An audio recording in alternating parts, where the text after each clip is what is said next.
Mitch McConnell hasn't officially killed criminal justice reform in the lame duck Congress. But the deed is almost done.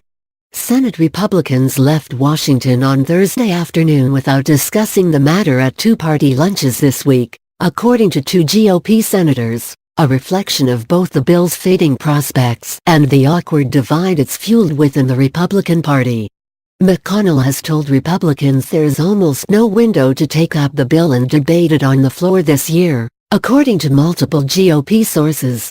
And supporters are now making a last-ditch effort to attach it to a year-end spending package, which most senior Republicans say is risky and unlikely to happen.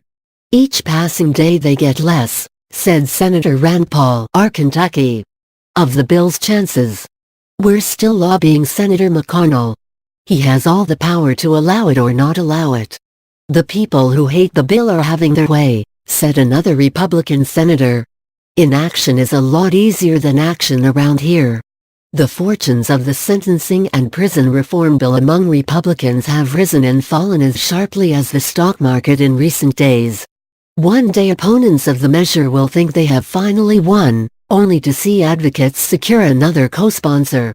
One Republican fighting the bill, which President Donald Trump has endorsed, calls it a zombie proposal. In the House, Speaker Paul Ryan, R.W.I.S., and other GOP leaders are just as eager to see the legislation succeed. They've recently discussed taking another go at the bill to try to pressure McConnell into action, according to two senior GOP sources familiar with these talks. The House passed its own, narrower version of criminal justice reform last spring. But supporters of the legislation think another House vote approving the latest version of the deal struck between the White House and top senators would give the proposal a badly needed shot in the arm. It would also mean the House wouldn't have to take it up again if the Senate were to pass it. Bill proponents in both chambers are privately praying that Ryan will attach the legislation to the government funding measure and essentially jam McConnell. I think it's going to be hard to leave town without a vote, said Senator Lindsey Graham, R-S.C., who spoke to Ryan on Thursday. Ryan is for the bill. Somebody needs to ask him, are you for putting it on the spending bill? Ryan is retiring at the end of the month, and he's been a strong proponent of the criminal justice reforms. Supporters are whispering to him that he could add this to his legacy, though one source close to Ryan downplayed the possibility of this happening.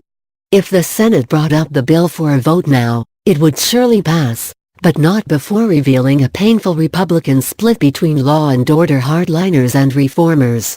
And with just 2 weeks to solve a government funding impasse and craft some sort of response to Saudi Arabia for the murder of Washington Post journalist Jamal Khashoggi, time is running out. The Senate Majority Leader is still telling supporters that there's probably too little time to take up the bill, despite a broad bipartisan coalition support for it both inside and outside Congress.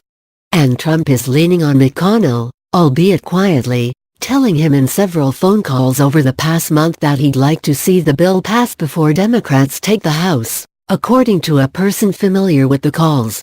Senate Judiciary Chairman Chuck Grassley, R. Iowa, and other supporters have made a similar argument that waiting until next year is akin to killing the bill. But McConnell has held firm to his view that the Senate calendar is too crowded and uncertain to take up such a divisive intra-party debate. Trump has said basically, Mitch, these are good reforms, this is very popular. Next year, the bill can move away from us in a divided House. We'd really like to see this done, said the source familiar with the calls. McConnell has responded, I'm stuck on time.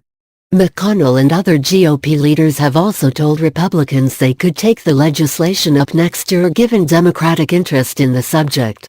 McConnell indicated that yes, he'd be open to taking it up next year. And it doesn't change that much because for the most part you've got Dems backing it, said Senator John Thune of South Dakota, the incoming GOP whip. The argument Grassley and others are making that if the bill moves left with the Democratic House, that's probably the most compelling argument for doing it now. To supporters, the time to act is now. A more sweeping criminal justice effort stalled under President Barack Obama, and advocates are deeply frustrated that the same appears to be happening under Trump despite his endorsement. Supporters are now entertaining a wide range of scenarios to push the bipartisan compromise through before the end of the year. Senator Mike Lee, R. Utah, typically seeks wide-open debates on the Senate floor, but has suggested he could support a more closed debate if it helps speed passage of the bill, according to two Republican sources. House Republicans could also help trim the amount of time needed if they pass and send the latest Senate version, eliminating a procedural vote. And supporters are still trying to rewrite the bill to get buy-in from more Republicans. They currently estimate they could get at least 26 of the caucus 51 Republicans, a majority of the majority they say soon will include Senators Ted Cruz of Texas and Ron Johnson of Wisconsin. But the man actually paid to count the votes says those numbers are too bullish. Right now, we have a majority of the Republican conference, either undecided or no, said Senate Majority Whip John Cornyn of Texas. Asked about more optimistic whip counts, he replied, "We only have one whip." Cornyn has told White House aides that they need to get the National Sheriff's Association in support of the bill. A number of GOP senators have told leadership that without the sheriff's support, they can't support it. But advocates are close to giving up on the sheriffs, believing they will never be won over without dismantling the bill's bipartisan framework. That leaves two options. Neither especially realistic given McConnell's view and Trump's reluctance to lobby him publicly, putting the bill on the floor and using a few days of limited floor time to pass it over the stiff objections of Senator Tom Cotton, RR, and other senators who would block a quick vote. Or attaching it to the must-pass spending bill, a high-risk move that could roil Cornyn's whip count on keeping the government open. It's in McConnell's hands. There's time to do it. It could be put in the omnibus bill, said Senate Minority Whip Dick Durbin, DL. It's a bipartisan agreement. But McConnell has been opposed to an effort even supported by the president so far. Ileana Johnson and James Arkin contributed to this report.